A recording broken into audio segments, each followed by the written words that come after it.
Hey everyone, welcome back or to the show if you're new here. Today we have my birthday episode. I turned 22 years old this week. I actually was recording the Q&A episode, but I decided I'm going to re-record that. So if you still have a question, make sure to DM me. And that's going to be going up, I think, next week or the week after that. And I totally forgot that people always do like 22 things I learned by 22. And then next year will just be probably things I learned that year, but I've never done this episode, so it'll be 22 things I've just learned over my lifetime in no specific order. I'm really excited to share this episode because it's a lot of just things I've learned, whether it's big things, little things. I do share a lot of the tidbits on the podcast, but I want to share it all in one place. I think it'll be very interesting. You'll learn a little bit about me and the way I think and just a little bit about who I am. It feels so weird to say that I'm 22. I think every year, I'm not afraid of growing up. It just feel very mature, but I feel like every year that I grow up is a year I'm catching up to how I actually feel, and I don't like that. But I had a really great birthday. I got matcha with my coworkers in the morning, and then they brought me donuts and more matcha. I went out to dinner with all my friends at Sugarfish. They just opened one in Orange County, so I was really excited to go. It was a really good birthday. I missed Max a lot because he's in Missouri. I got really great gifts this year that I'm happy about. I don't know, overall, I think it was just so sweet to have everyone in one place together. Obviously, my high of this week is my birthday. I really like birthdays. It might sound dumb, but I like one day that's about me, mainly with Max, like not necessarily like my friends and family, but like I like spending one day where we can do whatever I want, and it's all my favorite people, all my favorite foods. Like we had obviously matcha, and then we got sushi for dinner, which is my favorite. And when I did celebrate my birthday with Max, we had pancakes, we went to the aquarium, we went to a really nice steak dinner. All really, really great. I also got Max got me a walking pad for my birthday. So I have been walking on the treadmill every single day, 2 to 3 miles. So I guess that's another obsession of the week. My dislike of the week is this was my first birthday party that someone else has ever planned for me. And I did feel a little bit of a priority to entertain. And I just felt not present sometimes, and I wish I did feel a little bit more present on my birthday. And then obviously missing Max sucked. It's all a learning lesson. Literally, like, I didn't even want to bring up a dislike of the week because the good was so good. I'm so excited for this episode. We should just honestly get into it. I just now compiled 22 things just like off the top of my head. They're in no specific order. They just go kind of all over the place, or some piggyback off each other after thinking about it.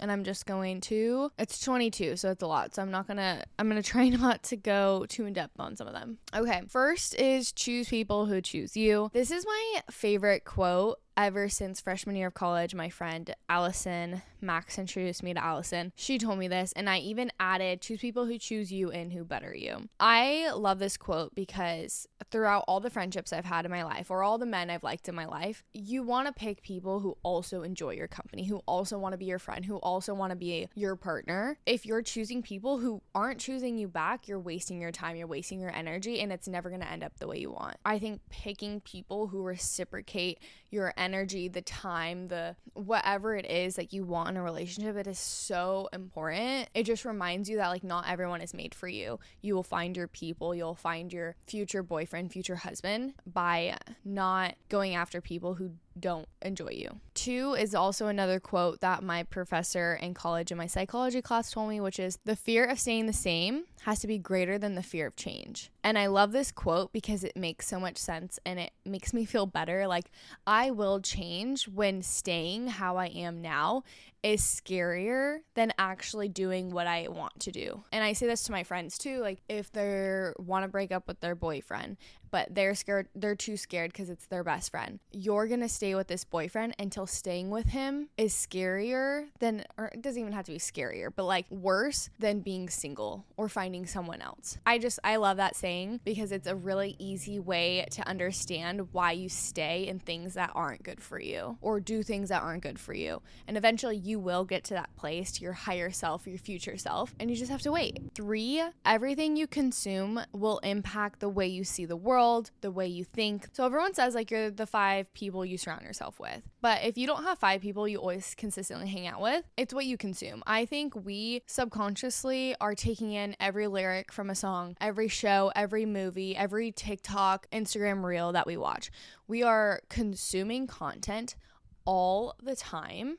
And you have to take into account that sometimes a lot of that is negative. A lot of media we consume is negative. So curating what you view, what you're watching, what you're listening to is really important. Obviously, like we all love trash TV sometimes. But I, at least for like TikTok, I've had to reset my algorithm so many times because it just got so negative. It got all about your appearance. It got all about depression. And it's like, I don't need to see that because I don't open up the app and feel better. Maybe you need to change the music you're listening to because it's all about what you look like. It's about drinking. It's not necessarily about your friends all the time. Sometimes it's literally about what you're voluntarily looking at. So just be mindful. Be mindful of what you're consuming. Be aware. Make smarter choices. 4, this one hit big after graduating, is you are not behind in your life. You are exactly on time. A lot of the time am like, oh, hey, I don't make enough money. I don't save enough money.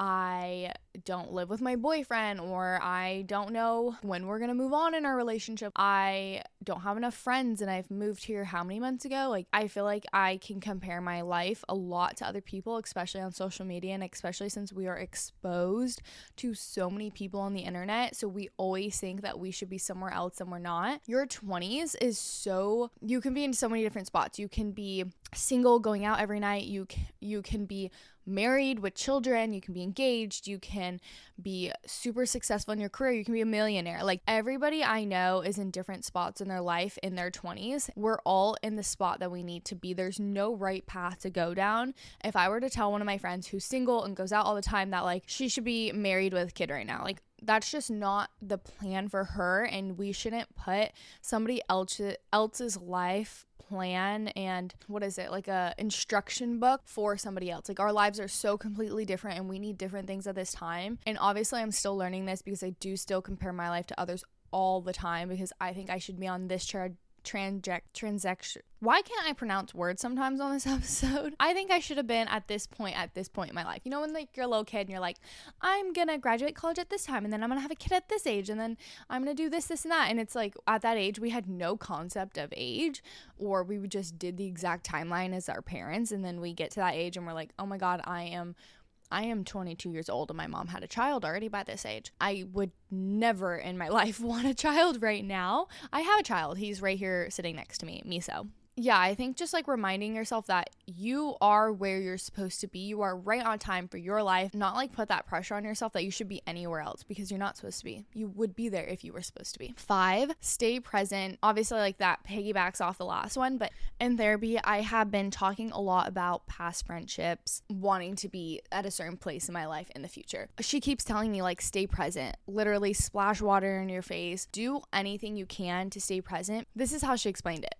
The past is comforting because I already knew what happened, and I also sort of romanticize the past in certain situations. The future, though, is anxiety-driven and not knowing what the future holds for me and wanting to plan it out and trying to be type A, but that's just not how life works. So she's like, the only thing you can actually control and do is staying present in the current moment, because you can't go back and change your actions. You can't go back and re-experience that, but you also can't go in the future and plan out your entire life from 5 to 10 years, because that's not possible. And sometimes it throws me through a loop, because I'm like, if I could go back, if I could do this, or I want to do this so badly, but it's out of my hands. It's like literally stressing about it, yarning, crying is not going to do me any good. The only thing I can do is staying present right now and enjoying my life now and making those better decisions and not shaming myself for the decisions I've made in the past, or not stressing out my boyfriend for doing XYZ. You know, like, literally just stay right now in the present moment and just live. Stop putting all this pressure on yourself, because I freaking do that all the time. 6, your relationships are more important than everything. More important than your job,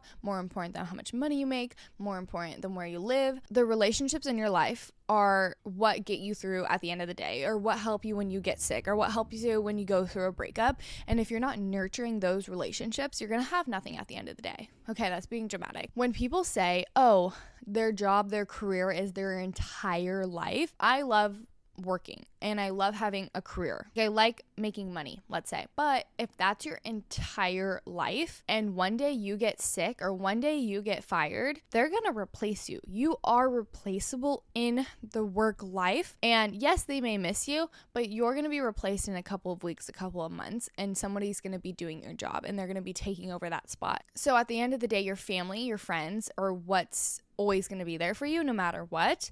People live longer who have a good community of people around them. And I think it's so important to also have relationships that are near you in life, not just over the phone. I need to prioritize my friendships and my relationships even more in my life. I need to lean on them more and not try to be so independent. Relationships, super important. I think people need to put more of an emphasis on them versus other things in their life. Show up for your friends. 7, if you want something, do it, start it, be consistent. Don't care what anyone else thinks, cares about. You're going to make it happen by being consistent and like continuously doing it. I say this in the terms for myself with health coaching, with social media. Like I've had this podcast for a year and a half and I've done it at least like 2 to 3 times a month. I try to be weekly, obviously, for a year and a half. I already pushed it off for a year or 2 years to actually doing it because of a million excuses. And the thing is, who freaking cares? Just do it. If you want to start posting on Instagram, start doing it. It's your own page. You're the only person holding you back. If you get sent into mean girl group chats, that's because, honestly, who knows why they're doing that? Because they're insecure, because they think what you're doing is cringy. But honestly, if you truly care about something and you want to do it, start doing it every week. Break it down on how you're going to do it. Don't let yourself regret that you never started it or that you wish you started it earlier. I started my YouTube channel this year again. I posted my first vlog last week. Yeah, it's cringy. Everyone can see how many views I got. Everyone can see that I don't really know how to edit. Whatever they want. They realize that I just talked about my internal monologue of my to-do list, and I didn't really talk that much because I forgot what it's like to vlog, and that's okay. But as you do something over and over and over, you're gonna get consistent, and you're gonna get good at it. If you don't start something and you keep putting it off, you're never gonna be able to make it better. You're never gonna be able to launch it and fix it and pivot and develop because you haven't started. And also what I really love about just doing it is people are going to hold you accountable. When I did YouTube in high school, I had people commenting on my page like, when are you going to post videos again? And I have like 300 subscribers. So it's not like I was this big influencer, but it's like even those 300 people expected me to start posting again. At least with social media, like stop trying to grow so much. Start just putting the time and energy into the followers you have because they follow you for a reason. Whatever you want to do, if you want to start a career, if you want to start social media, if you want to start a newsletter, like just start it and figure it out later. Also, tell literally everybody because somebody knows somebody who's going to give you a tip that's going to be really helpful. You would never know that unless you started telling people what your dreams and expectations are in the world. 8, sleep is more important than working out. This is something I recently figured out. I don't really know if I figured it out, but I think it's way more important. For the longest time, not me literally doing 2 workouts almost every single day for the past couple of days because I need to use my ClassPass credits. But sleep is more important than working out, and sleep in. Sleep is so important. I think I realized this more when I got an Oura Ring. So I would prioritize working out and cutting out my sleep so I can make that workout class. My body actually needs the time to sleep and recover. There are so many health benefits to sleeping. That's when your cells rejuvenate. That's how you stay not getting sick. That's how your body recovers after working out. It helps your metabolism. Your whole body relies on sleep. And I think people just throw sleep out the window. And I think people think it's cool not to sleep a lot. During the weekdays, I have recently tried to only go to a morning workout 3 times a week.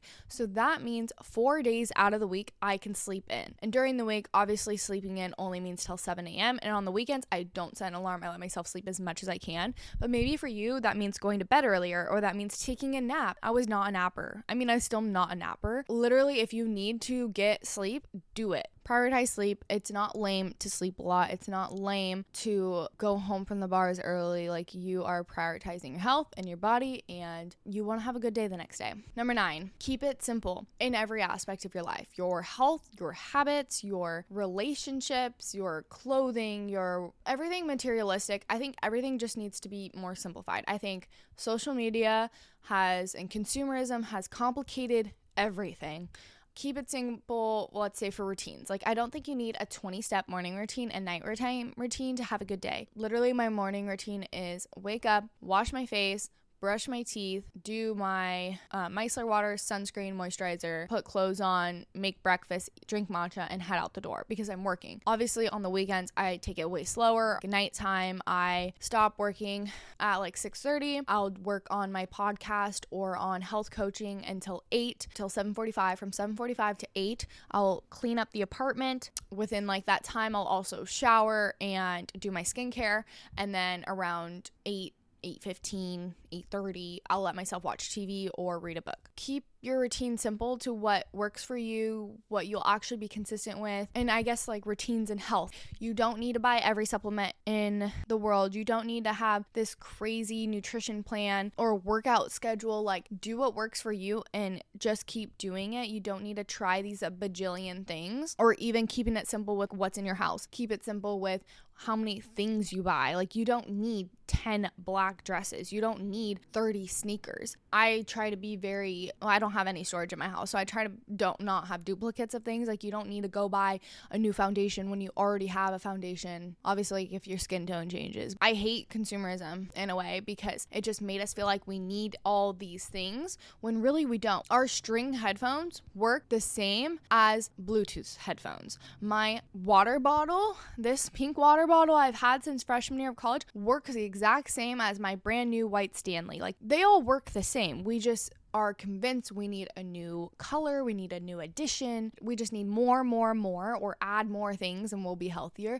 When at the end of the day, when you keep it simple, when you do the basic necessities of eating well, sleeping enough, spending times with the people you love, getting in the sun, you're going to thrive. Like, don't get stressed out. Obviously, I post wellness content. That's if you want to know more, if you want to try something new. But at the end of the day, keeping it simple is the number one hack. Number 10, low impact workouts, low intensity movement. Let's say, for instance, yoga, Pilates, walking is still a workout and is actually just as effective. Sometimes more effective. From being an athlete, I thought that you had to sweat, you had to be out of breath, that I needed to basically pass out, or I needed to do something crazy like weightlifting and get really yoked like all the gym bros. No, I could put on a cute little set and go on a walk and call it a workout. I think moving your body in literally any way that you like is important and is effective. I've seen the most changes in my body when I cycle sync. I'm going to talk about that a little bit later, but like low impact, low intensity is so great for your hormones. It is so beneficial and doesn't stress you out. But specifically when I switched to low impact, low intensity is when I felt the best and when I felt like I wasn't working out. And I got a walking pad, so I will be walking everywhere. 11, cycle syncing is not the end all be all, but it is a really great tool for females, for feeling good, for balancing your hormones. Still cycle sync to this day, mainly with workouts, mainly with nutrition and tea and stuff. And I find it so helpful because it means I'm switching up my nutrition every week. So I'm not getting bored of the foods I'm eating because I am that person that eats the same thing every single day. It's really great for workouts. I am always switching up my workouts and doing what my body needs in that moment, but just like listening to your body in general. I think cycle syncing, it doesn't have to be complicated, and it always seems like everything is complicated nowadays. I really enjoy it and I find it like kind of fun. If you're trying to balance your hormones, if you're trying to just feel better, like things aren't working nutrition wise or exercise wise, like that might be something that you really enjoy that's easy to keep up with. I have a ton of episodes on cycle syncing. 12, holistic health is never ending, or just wellness in general, but it's never too late to start. So I know holistic health or just like health, wellness, nutrition, all that can be very overwhelming. And that is the point of my page. I try to break it down really digestible and share everything that I'm learning.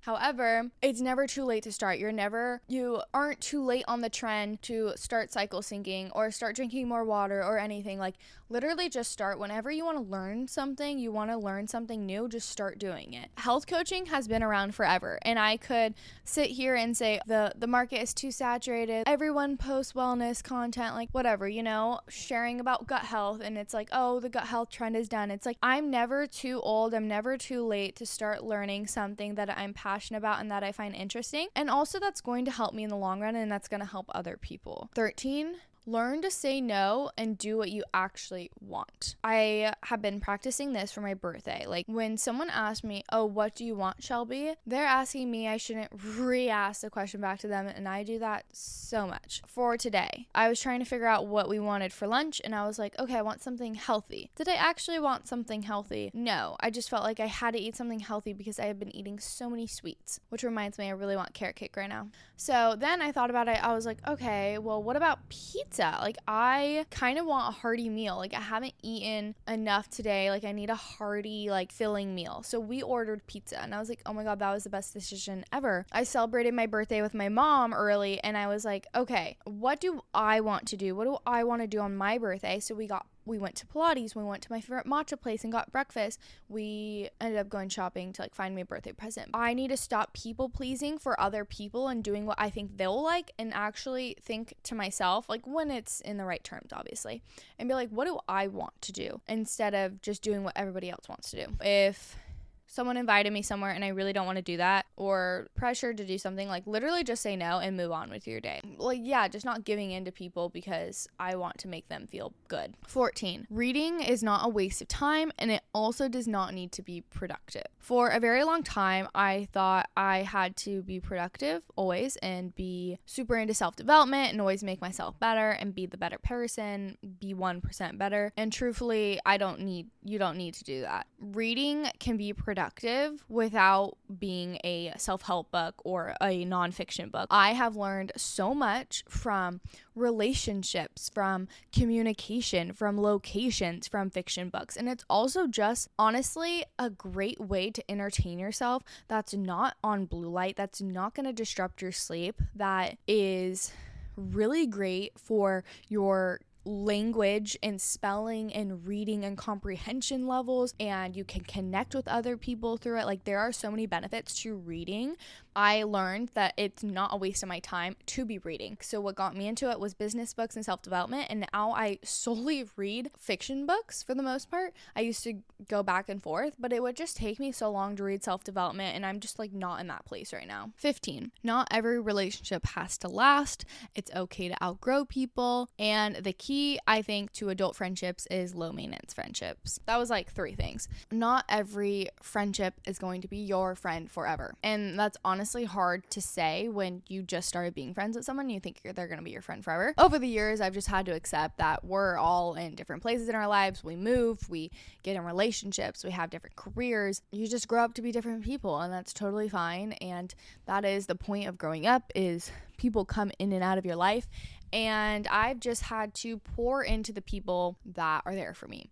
And low maintenance friendships, I've naturally just acquired them, and they make me feel the most secure and fulfilled. And I don't feel drained with hanging out with them. Like I just hung out with one of my friends, or we went to Pilates and we got matcha. And after hanging out with her, I don't feel the need to constantly be texting her, knowing if she's my friend or not. I just know that we're friends and that we don't have to communicate. Well, she's a new friend, but we don't have to communicate every week all the time. Like I know that when we do plan to hang out with each other, like we're gonna have fun, we're gonna have great conversation, and then we go home and go about our day. I think at this point in my life, like obviously a best friend, everyone wants a best friend. Sometimes I think to myself, could I even have a best friend? Obviously I have best friends. I mean like a best friend where you hang out with every single day and you're attached to the hip. It's like I'm an adult, I have so many things to get done, so unless my best friend is going to workout classes with me and like we're doing errands together, I love my friends like that. She just sits at my house while I get shit done. Like unless my friend is doing that, like I don't think I could have a best friend. But even like those friends are pretty low maintenance, even though you see each other every day.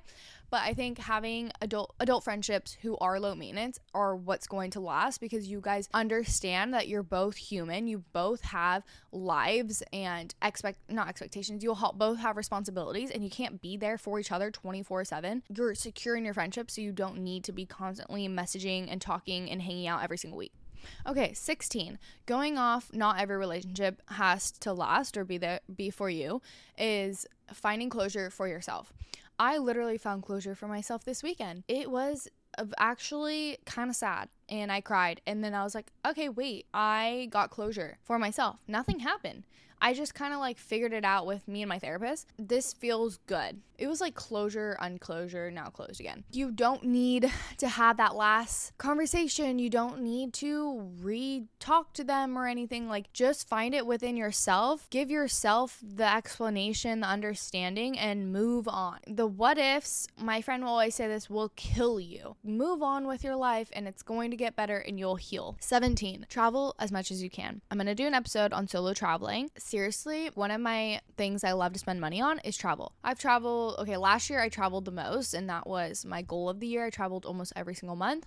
This year so far, I've gone to Florida, Missouri. I think that's it. And I'm gonna go to Italy, probably Missouri again, and New York. Traveling, such a cool experience. Go with people, go by yourself, learn about other cultures, learn about yourself, how to save for a trip, how to plan a trip. Like, there are so many things you learn about traveling, just going out of your comfort zone. If you can, do it. And do it as much as you can, especially when you have more of the flexibility, you don't have as many responsibilities.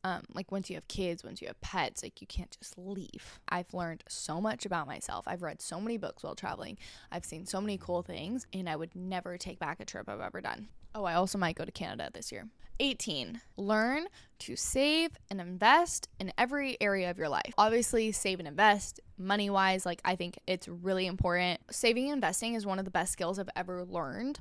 Learning to budget my money, learning how to make more money, learning how to get my first job, how to invest, how to save is so important and not talked about enough. And I also think being a girl, people think that people think you shouldn't, or like it's too complicating. But I know women don't do it as much as men. And I don't know what happened in society of thinking women can't do that, but we are very capable and we can, and we should. Reading finance books, listening to podcasts about it, just like figuring it out. It makes me feel so empowered that I'm able to do this, and it gives myself confidence that I can save for a trip. I can, if I needed to, like if I was stranded somewhere, like I had a credit card with money on that I can go do whatever I need. But also save and invest in yourself, in your hobbies, in your lifestyle. Like, you are also an investment. So that's where like the self-development piece comes in, not giving up on yourself, your education. So like, I heard this famous guy, I don't even remember who it is, like a famous self-development guy talk about like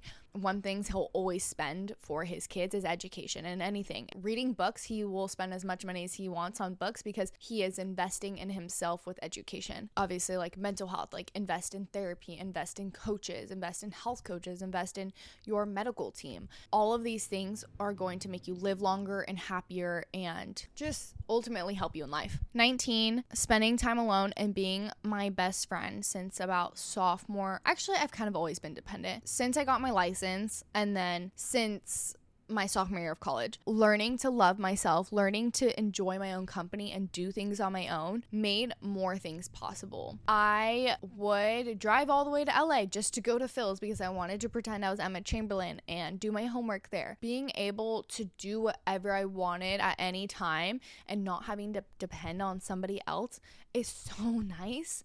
I'm in a long distance relationship, so I'm alone a majority of the time, and even when we do live together, he's going to be traveling every other week. So it's like, I need to be self-sufficient and enjoy hanging out with myself and getting my stuff done and not having to depend my friend to come with me to Target. Just having enough confidence and comfortability with myself. Make sure you enjoy your own company, you spend time with yourself, you date yourself. When I was having a really hard time with long distance my freshman year of college, I realized like there's all these couple things I really want to do, but Max can't do them with me. So what I did was I made a list of all the dates I wanted to do, and I started doing them with myself or with my friends because Max, my boyfriend, couldn't do it with me. I still want to do it. I still want to do those activities. So who's telling me I have to do it with a boy? I can very much do these alone. I can take myself out to dinner. I'm trying to think of like fun day activities I've done. Gone to the beach, gone bike riding, obviously traveled alone. I can do all these things alone. I don't need a man to do them with me. 21, forgiving myself for all the failed relationships. Forgiving myself for all the failed relationships or saying things out of a reaction. I definitely like look back into the past a lot and shame myself, wish I did things differently. And it's like, I have to remind myself that I did the best I could in what the knowledge I had and the emotional maturity that I had. And I just have to forgive myself and move on with my life. I can't ruminate on all these things that I've said, these mean, harsh things, or like blame myself for all these failed relationships. I just have to keep going because life keeps going. Their lives are keep going. I can't change the past. 22. Grades do not determine intelligence. This is like a really crazy one to end off on because it's so just out of pocket for the rest. But I have never been a school person.